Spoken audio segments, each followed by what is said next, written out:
నమస్తే. Welcome to it's UTV devotional. నేను మీ నందు. ఇవాళ మనతో పాటు వేణు శ్యామ గురూజీ గారు ఉన్నారు. మరి మేడంతో మాట్లాడి మనలో చాలా మందికి ఎన్నో డౌట్స్ ఉంటాయి. అవన్నీ కూడా అమ్మతో మాట్లాడి క్లియర్ చేసుకుందాం. నమస్తే అమ్మ. నమస్తే.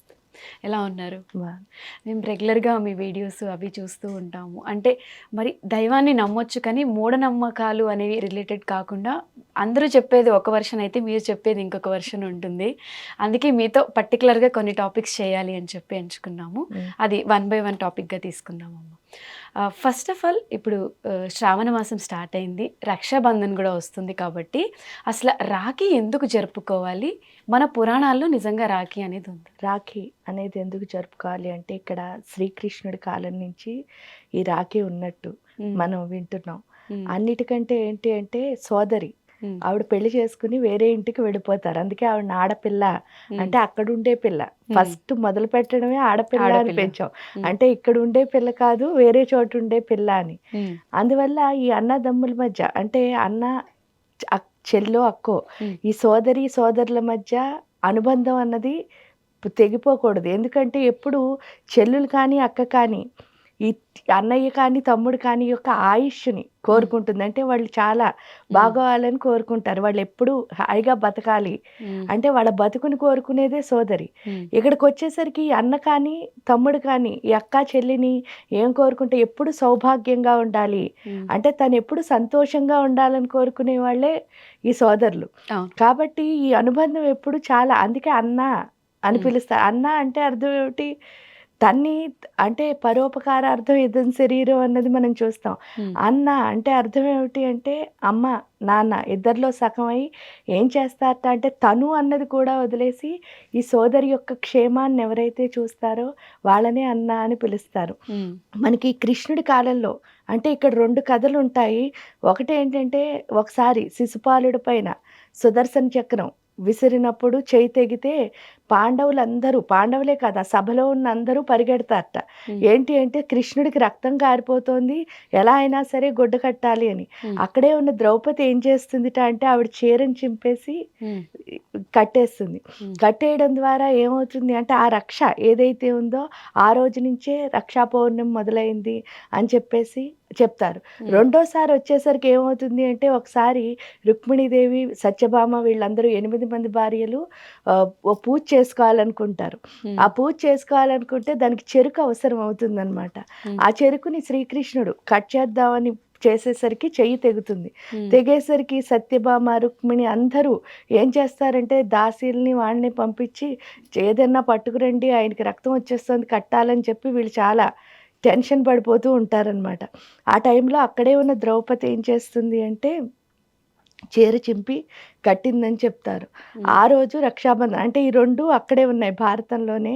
కాకపోతే ఏదైనా కూడా ఆవిడ చిన్న చీరని చింపి ఆయనకి బంధనం కింద కట్టి ఆ రక్తం ఆపినందుకు గాను ఆయన ఏం చేశారు అంటే కౌరవ సభలో ఆవిడకి అవమానం జరిగినప్పుడు దుశ్శాసనుడు ఏంటి అంటే చీర ఏదైతే తీసేసి ఆవిడని అవమానిద్దాము అని అనుకున్నాడో అప్పుడు ఆ చీరని చాలా అంటే పెద్దగా మార్చి అనంతంగా మార్చి అది అసలు ఆవిడ నుంచి బయటకు రాకుండా చీర నుంచి బయటకు రాకుండా ఆవిడ యొక్క పరువుని ఏదైతే అంటే అక్కడ అర్థం చేసుకోవాల్సింది ఏంటంటే కథ ఏదైనా కూడా ఆవిడ చిన్న చీర ముక్క చింపి ఇచ్చినందుకు చెల్లెలు ఈయన ఏం చేశాడు అంటే ఆవిడకి అవమానం జరగకుండా బోళ్ళని చీరల్ని అంటే ఏంటి అని అంటే అక్కడ చెల్లెలు సౌభాగ్యం ఆనందం ఆవిడ అవమాన పడకుండా ఉండాలి అన్నది. అలాంటి బంధం వాళ్ళిద్దరి మధ్యలో ఉండాలి కాబట్టే ఇక్కడ రక్షాబంధన్ అని పెట్టారు. పైగా ఆ రోజు ఏంటి అంటే అన్నదమ్ములు ఆ అక్క చెల్లెళ్ళ ఇంటికి వెళ్ళి ఆ రక్ష కట్టించుకోవడం ద్వారా వీళ్ళ ఆయుష్ పెరుగుతుంది. దానికి తోడు అక్కడ వాళ్ళు భోజనం పెడతారు ఎంతో సంతోషంగా. ఎందుకంటే ఎన్ని పనుల్లో ఉన్నా సంవత్సరానికి ఒకసారి ఆ అన్నో తమ్ముడో ఇంటికి వచ్చాడు అన్న ఆనందంతో ఇక్కడ వీళ్ళు కూడా ఏంటి అంటే ఆవిడకి చక్కగా గిఫ్ట్లు ఏవో ఒకటి పట్టుకెళ్ళి కట్టినందుకు గాను అంటే ఈయన ఆయుష్ని పెంచినందుకు గాను వాళ్ళు ఏదో ఒకటి ఆవిడకి ఇవ్వడం అన్నది జరుగుతుంది. దానివల్ల ఏంటి అంటే ఆవిడ సౌభాగ్యం అన్నది పెరుగుతుంది. ఇక్కడ ఆ సౌభాగ్య ఆనందాలు ఏవైతే ఉన్నాయో అవి చెల్లెలకి అక్కకి ఇటు వచ్చేసరికి ఈ అన్నకి ఆయుష్ పెరగడం అన్నది. ఎందుకంటే చెప్పుడు సోదరి బతుకు కోరుతుంది అని అంటారు. అందుకని ఆయన బతుకు ఏదైతే ఉందో దాన్ని కోరి ఆయన ఆయుష్ పెరగాలి అనుకోని చేసేదే ఈ బంధం. కాబట్టి ఇది పురాణాల నుంచి ఉన్నది మనకి. ఇప్పుడు కూడా బృందావనంలో ప్రతి ఒక్కళ్ళు అంటే ఇక్కడ స్త్రీ పురుషుల అభేదం లేకుండా కృష్ణుడికి వెళ్ళి కడతారు. ఎందుకు అనంటే బృందావన ధామంలో అందరూ స్త్రీలేట, ఓన్లీ కృష్ణుడు ఒక్కడే పురుషుడు అని అందరూ నమ్ముతారు. కాబట్టి అందరూ ఆయన్ని అన్నగా భావించి వెళ్ళి కట్టే ఆచారం ఇప్పటికి కూడా అక్కడ ఉంది. వాళ్ళు చాలా బాగా చేసుకుంటారు కూడా ఆ ప్రదేశంలో. అవును.